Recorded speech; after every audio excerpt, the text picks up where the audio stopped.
Today I only using the bottle ink to make it easy, so you see, I, I take a white plate, then I see the color. This color, the ink is very light, as you see, very light. And then you dip some darker at the other, a little bit darker. And don't forget the absorbing paper is very important. You can test it there. And your brush is very, very, it's all wet, but not dripping water. Okay, so let us start with this.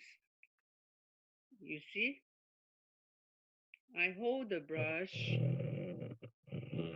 I want you to see the stem. Okay, I hold the brush like this, like calligraphy, isn't it?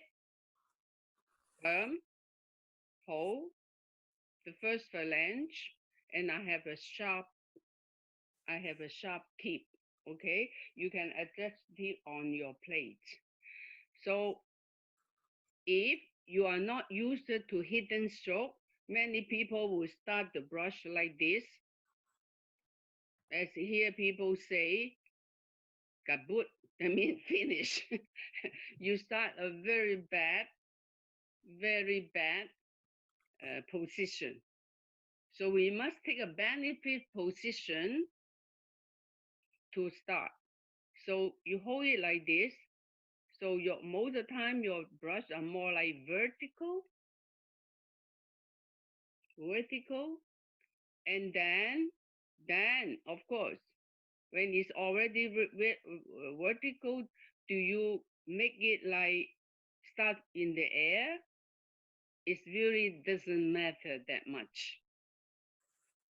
The hidden stroke for calligraphy or painting, why is important? Because we don't want you to start like a pencil.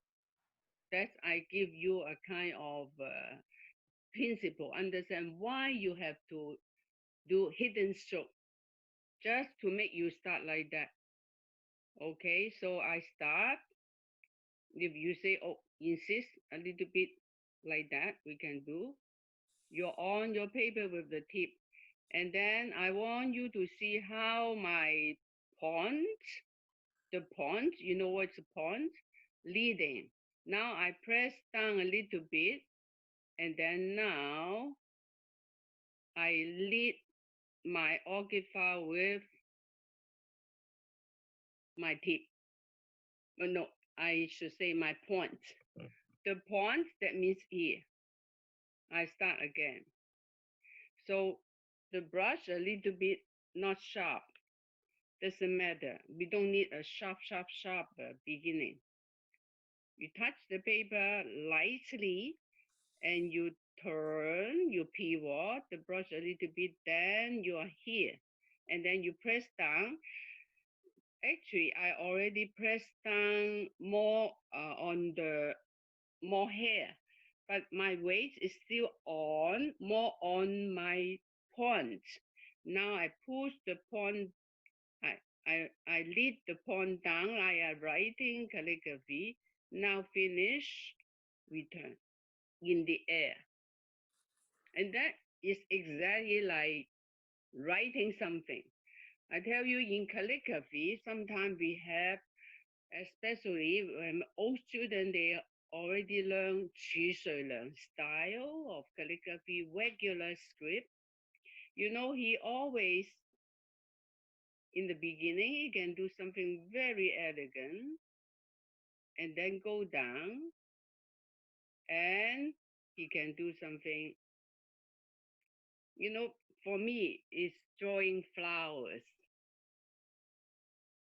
So I want you to understand the link between some technique in painting and some technique in calligraphy, not 100%, but 80% they are related.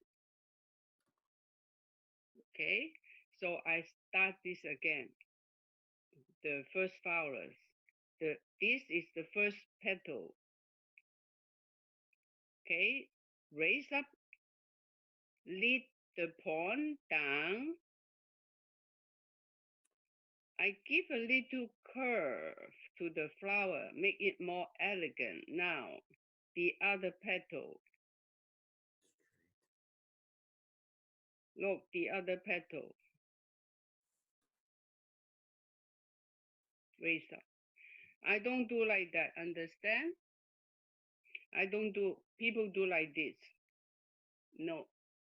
Everything have to finish well. I tell you like a ballet dancer. Finish well, you prepare your body can pop up again. Your toes can pop up again. Our point is the same thing in here, in our brush. We do it again. You go down.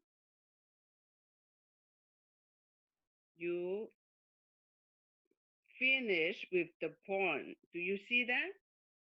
I put it very close to let you see. Now very big, huh? I didn't enjoy bigger, but just I'm very close to the camera close to me.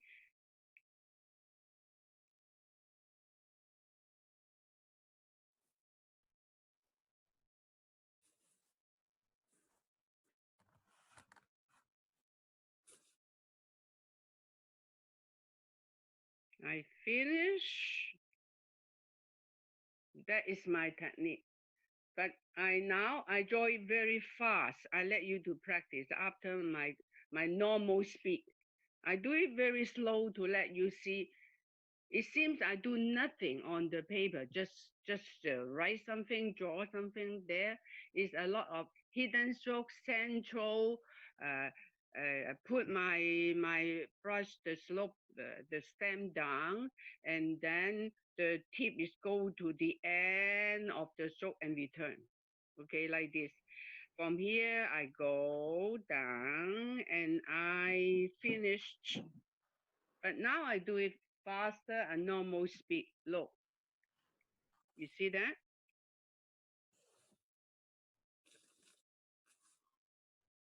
So since I draw it like that, okay, you cannot see clearly when doing the demonstration, maybe, and some they miss it.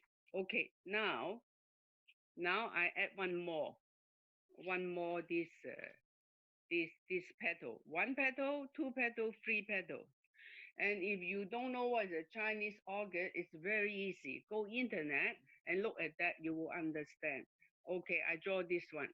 Okay, look, I put it closer again.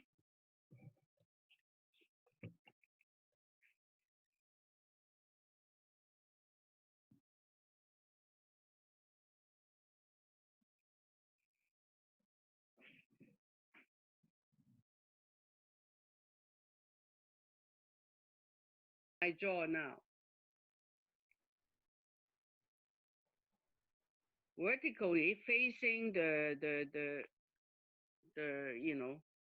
the top, you turn the point a little bit, you are down. Now you raise up, now you concentrate on the point, you raise up, you move the point to the end. And here, from here to here, about 1.2 inch, maybe. Not that accurate, but you have to know. You have to know how long your stroke you want. Now, you draw a smaller one.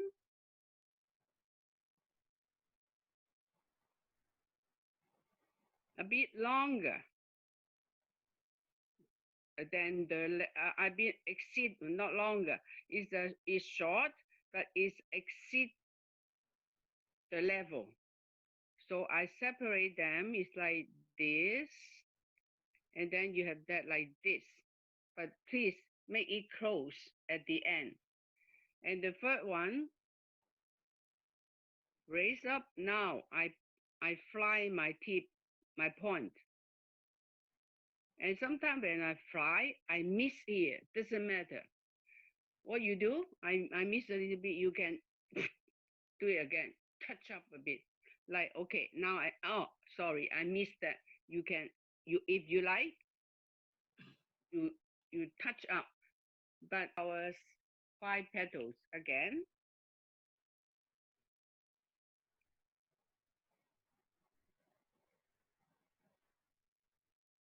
Here,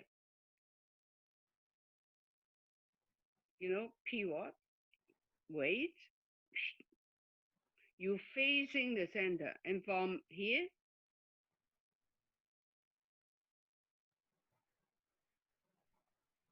the curve, how curve, like this, like this, like this, according to your sample. But when you really draw your painting, you get used to the movement. Yeah, let it natural go, but you know where you go. So that is the flowers. Okay, not too much ink, so I have to go fast.